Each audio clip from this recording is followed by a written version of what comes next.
ভাই খুব সাবধান। এই যুবক, চরিত্র গঠনের সময় এমন, হয়তো আমি আরেকবার বলেছিলাম এই বাজারে,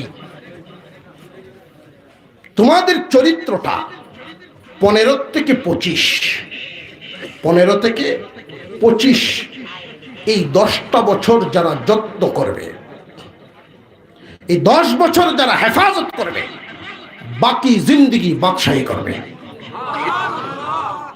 দোয়া করবা, দোয়া কবুল। কোন সিদ্ধান্ত নিবা, সিদ্ধান্তই করে।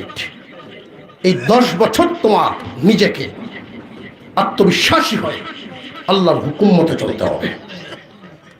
প্রার্থনা, রোজা রাখো, এটা একটা আগুন, তোমাকে পরীক্ষা করা হচ্ছে। উলিয়া উলিয়া গৌস কুতুব প্রত্যেকের উপরে এটা আসবে।